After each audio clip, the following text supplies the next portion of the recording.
What if the most responsible advice your parents ever gave you is the exact reason you will be financially suffocating in your 50s? Your dad probably sat you down and said, "Son, don't throw your money away on rent. A house is a forced savings account." Your mom told you that owning your own land is the only true safety. And in their world, the world of 1983, they were 100% right. But in 2026, that same advice is a mathematical toxin. Most people today are grinding 60 hours a week just to save an $80,000 down payment. They think they are buying freedom. In reality, they are signing a 30-year contract to bury their liquidity. Today, we are running the real math your bank and parents never showed you. We will calculate the invisible opportunity cost of that down payment. We'll see why Robert is a millionaire on paper but cash poor, and why Maya wins wealth by doing the one thing everyone calls stupid: paying rent. Before you anchor yourself to one zip code for 3 decades, stop. On this channel, we don't follow feelings or tradition.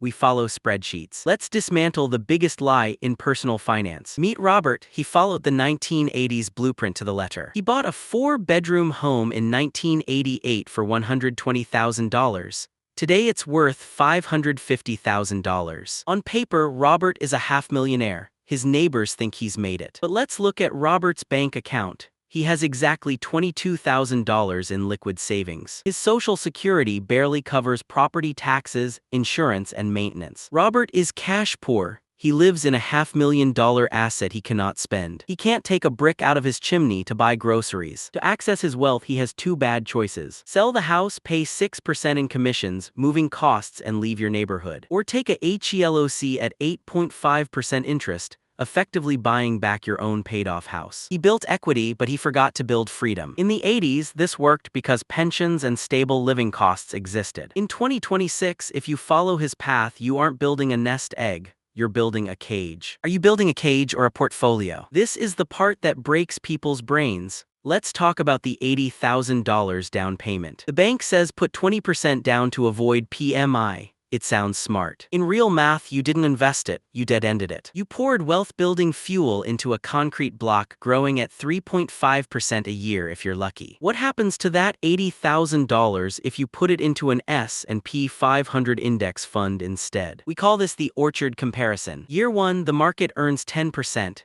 You make $8,000 while you sleep. Year 10, the crossover point begins to loom. House equity, $112,000. Market, $207,000. The gap is already $95,000. That's a college education traded for a slightly lower monthly payment. Year 20, the math becomes violent. House equity hits $160,000. Market explodes to $538,000. You're $378,000 poorer. Year 30, the maturity date. House is paid off. Market is $1.4 million. The difference is over $1 million in total wealth. Even after rent, staying liquid leaves you with significantly more spendable wealth. When you put money into a house, you forfeit the compounding future value. This is the equity tax no realtor will ever put on a flyer. Now let's talk about the 15-year mortgage behavioral tax. Your parents say get a 15-year loan to save interest and own the house faster. On the surface, it sounds like a slam dunk. But actual math versus emotional math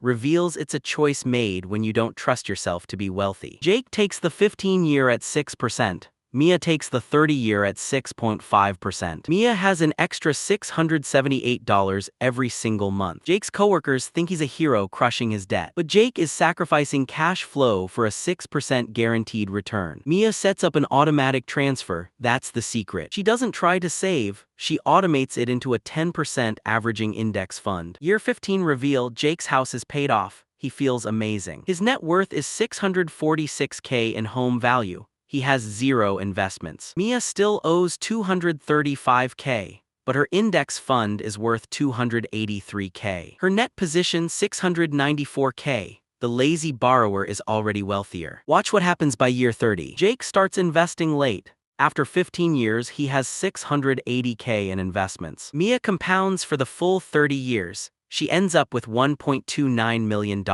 Mia is $610,000 richer than Jake. The 15-year mortgage didn't save interest. It cost him $500,000 in lost compounding. Rent is the maximum you pay for housing. A mortgage is the minimum. Parents ignore the hidden profit layers the bank and government extract. Property taxes, you rent land from the government for $4,400 a year. The 1% maintenance rule, houses rot, roofs leak, HVAC dies, that's $4,000 more. PMI is the bank's bodyguard protecting them, not you. Homeowners insurance, another $1,500 to $2,000 a year that builds zero equity. Homeowners spend $5K monthly on costs that vanish just like rent. Here's the real danger: sequence of returns risk. If the local market drops 20%, you're trapped. Renters pack bags for a 30% higher salary job in a new city. Homeowners are anchored to a declining asset in a declining zip code. In 2026, mobility is a wealth-building tool. Moving for a better opportunity is worth more than 3% appreciation. So when should you buy a house? We have a formula: the wealth building margin. Banks approve mortgages taking 40–50% of your pay. They only care about the next payment. If housing costs exceed 30% of income, you're buying a financial prison. You need 15–20% margin left to invest elsewhere. If you can't max your Roth IRA and capture your 401k match, you can't afford the house.